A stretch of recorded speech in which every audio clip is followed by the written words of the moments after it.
Someone attempted to end your employment, destroyed your reputation at work, took from you an opportunity that was yours by right, or did everything so that you would leave humiliated and empty-handed. And the person who did this is there, standing, tranquil, as if nothing had happened, as if you did not exist, as if they had gone unpunished. I have come to tell you today, with all clarity, that this is temporary. There exists a spiritual law that operates in the field of labor with surgical precision, and it states the following: he who sets a trap to destroy the livelihood of an innocent falls into that same trap. It is not my desire, it is not anger, it is law, and you will understand everything about it in this video. Stay until the end. What is coming will change the way you perceive everything that happened. If you are here, it is because you went through something at work that was not just, or you are going through it now and do not know what to do. You were terminated in a way that was not honest. You were passed over for a promotion that was yours and that went to someone who was sucking up. You were silenced in a meeting. You were excluded from a project in which you were the most important piece. You had your credit stolen, your idea presented by another person as if it were their own. You worked for years in a company and were discarded as if you were trash. And the person who did this to you is still there, apparently prospering, while you carry the weight of injustice on your back every day. This corrodes the soul. And I am not using this expression in a poetic way, it truly corrodes. Injustice at work is one of the deepest forms of human suffering because it strikes simultaneously at survival, identity, and dignity. When someone destroys your livelihood, they are not just attacking your salary, they are attacking who you are, they are attacking what you built, they are attacking the security of your family. And this hurts in layers that time alone does not resolve. But before going deep into this, subscribe to the channel now if you are not yet subscribed. Here we speak of truths that few have the courage to put into words. Click the subscription button and activate the bell so as not to miss any video. And now, let us go deep. This video will show you 3 things. First, the signs that you were a victim of spiritual sabotage in the professional field, not just human. Second, the divine law that governs justice at work, and that is operating right now, even if you do not yet see it. And third, what you need to do to position yourself as an heir to what is yours, accelerate the restoration, and not hinder the process that is already underway. Starting with what you probably do not yet know about what happened to you. There are 2 types of persecution at work. The first type is human: jealousy, competition, vanity, the insecurity of a leader who saw in you a threat. This is the level that most people can identify. But there is a second type that goes beyond the human. There exists a spiritual dimension in every work environment, and it is powerful. Every group of people that coexists, that competes, that aims for the same positions, that deals with money and power, creates a collective energetic field. And in this field, forces organize themselves. Some sustain, some destroy. When a person acts with deliberate intention to harm another in the professional environment, they are not just making a strategic move. They are moving pieces in the spiritual field, and every movement in this field has a consequence. Not because there is some vengeful being in the heavens waiting to punish, but because there exists a law of correspondence that is inviolable. The energy you emit returns to you multiplied. What you sow, you reap. This is not religion. This is spiritual physics. What does this mean in practice? It means that the person who plotted against you is not unpunished. They are in debt. What they did created an energetic debt that necessarily will be collected, not by your desire, by the law. And this law does not fail. I will show you now the 7 signs that you were the target of professional sabotage that goes beyond the human. And these 7 signs are important because when you recognize them, you stop questioning if you are being paranoid or exaggerated. You begin to name what happened with the clarity of one who was genuinely attacked. Sign 1. Your fall was too rapid to be mere coincidence. You were well, you were delivering results, you were being recognized, and in a short period of time everything collapsed.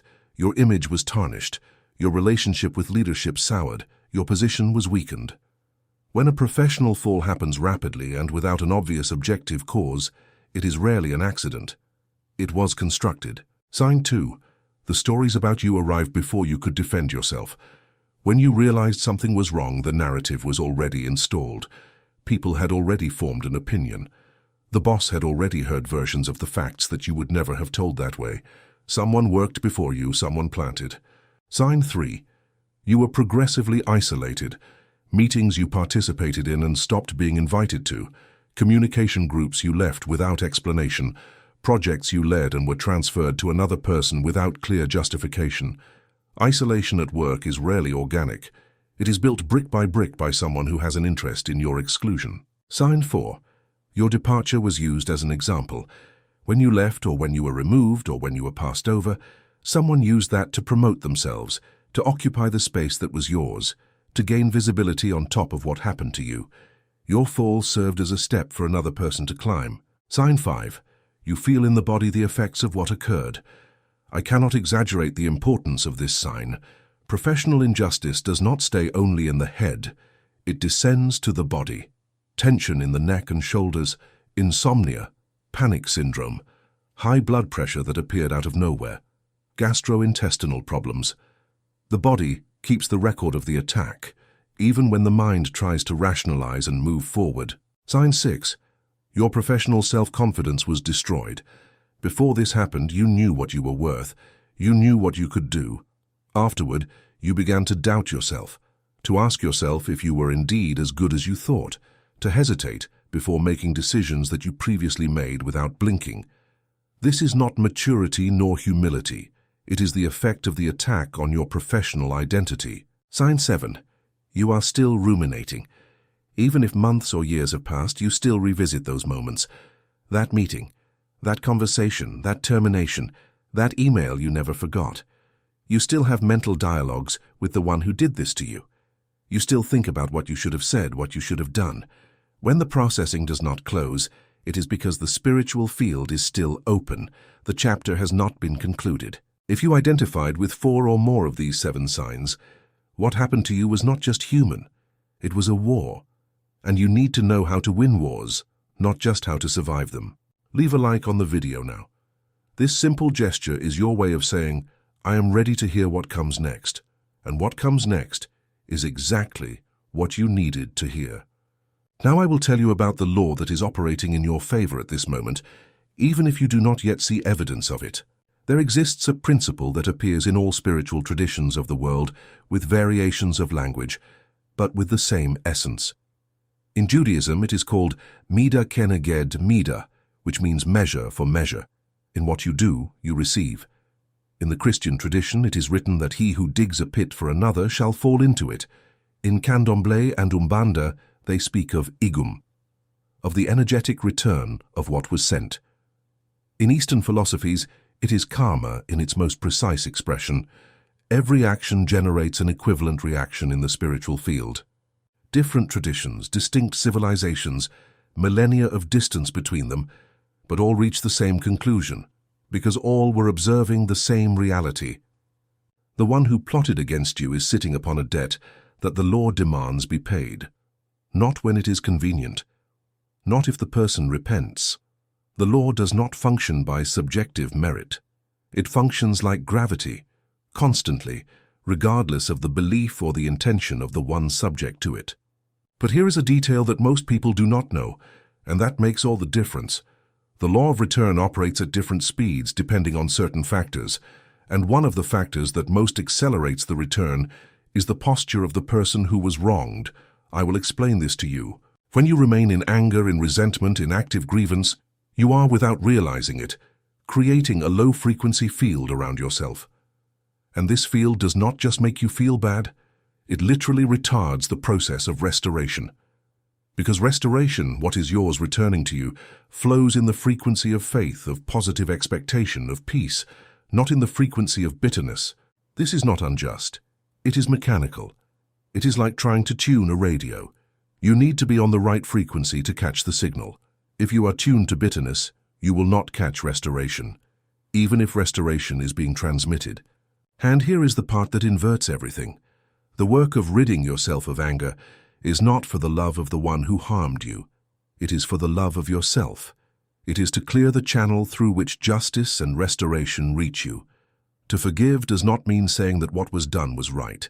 It means saying, I will no longer let what you did continue controlling my energetic frequency.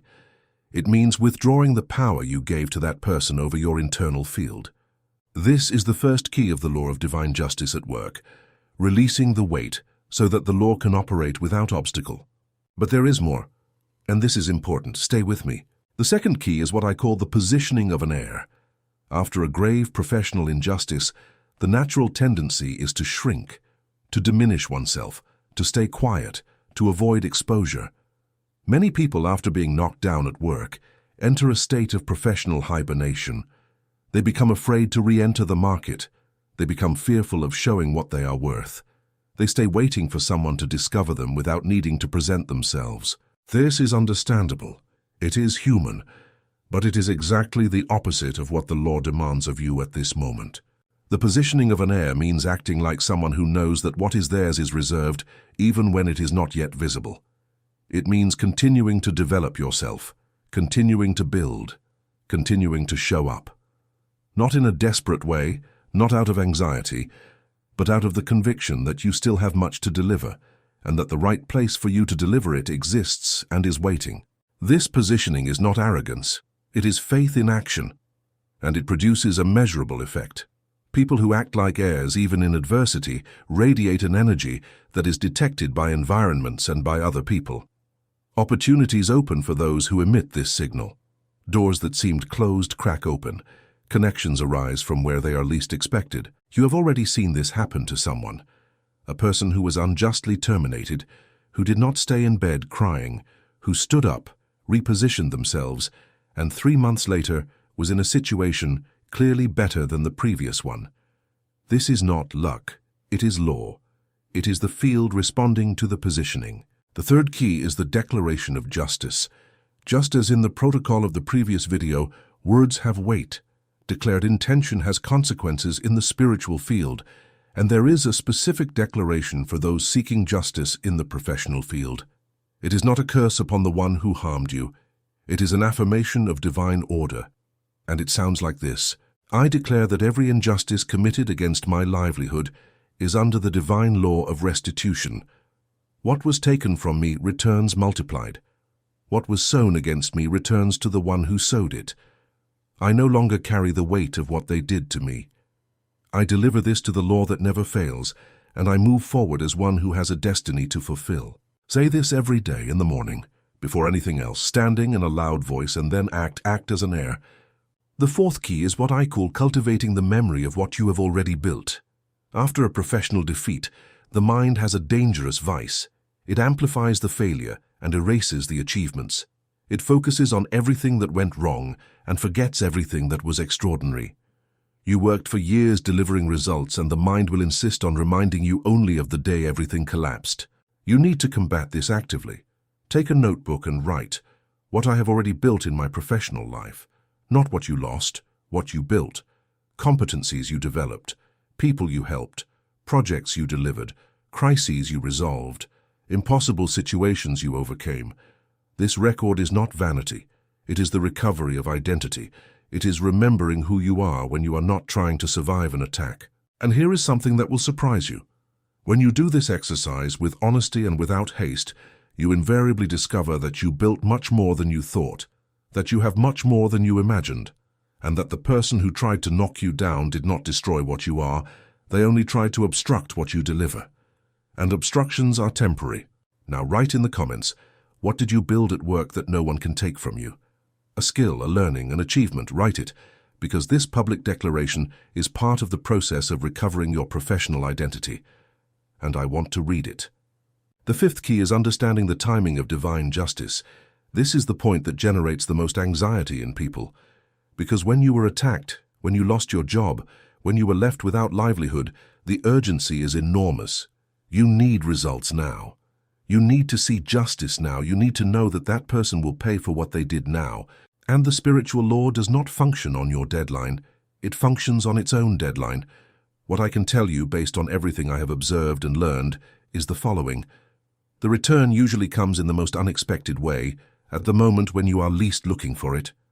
When you have already let go, when you have already moved forward, when you are already so busy building what comes next that you barely remember the situation that occurred, not because you forgot, but because you processed it. And when you truly process it, you create space for the new to arrive. The field cannot restore you while you are completely occupied with what was destroyed. This does not mean forgetting. It means integrating. It means transforming what happened into learning, into history, into proof that you survived and that you go beyond. When you transform the episode into a narrative of overcoming instead of maintaining it as a narrative of victimization, you change the role it plays in your life. You cease to be the character to whom this happened, and you become the character who used this as fuel. I want to tell you a true story. I will call the man Roberto. Roberto was 42 years old.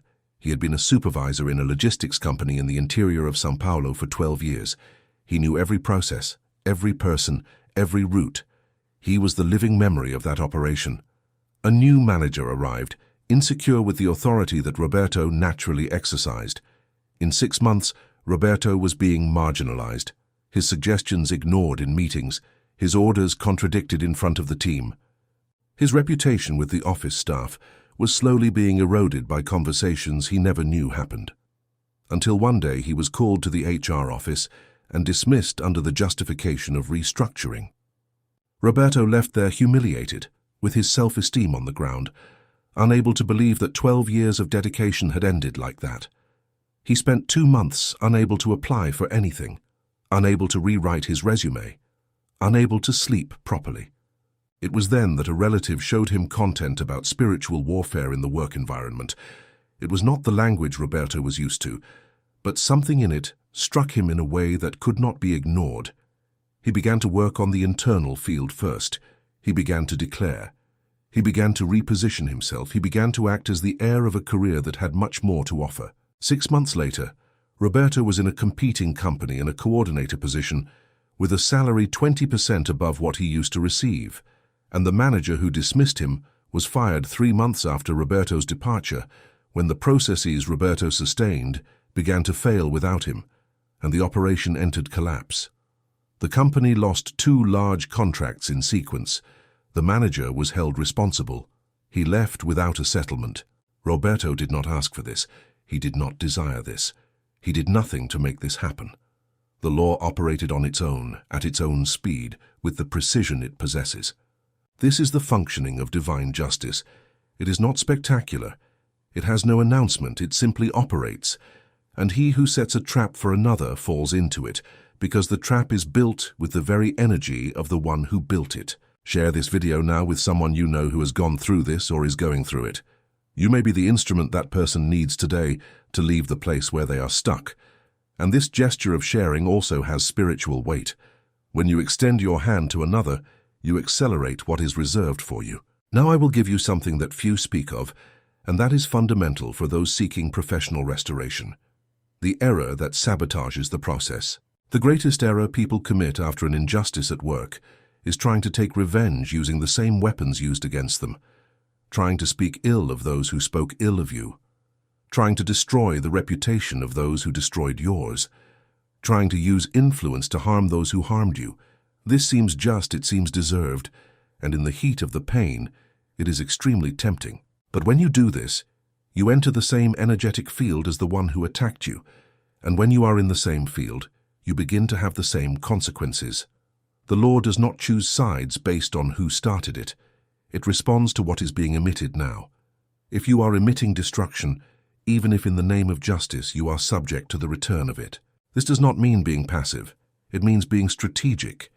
It means defending your legal rights, seeking what is yours through legal channels if that is the case, recording what needs to be recorded, speaking your truth in the right environments. This is legitimate. This is necessary. What is not legitimate is transforming the search for justice into a campaign of destruction, because that transformation exacts a price from you. Protect your energy. Protect your frequency. Let the law work while you work on the reconstruction. And here is something I want you to carry as an anchor from now on. There is a phrase that summarizes everything we spoke of in this video, and it comes from a very ancient wisdom. Not always what seems like the end is the end. Sometimes what seems like your worst defeat is, in truth, the turning of the key that destiny needed to happen to move you from where you were comfortable to where you truly ought to be. Many people, when they look back after years, see that the unjust termination was the push they needed to start their own business, that the project that was stolen was mediocre compared to what they did afterward, that the environment where they were humiliated was too small for what was reserved for them. This does not justify what was done, but it radically changes what you do with it from now on. You have a choice today, to let what happened define who you are from now on, or to use what happened as proof that you are stronger, more resilient, and more capable than anyone who tried to knock you down could imagine.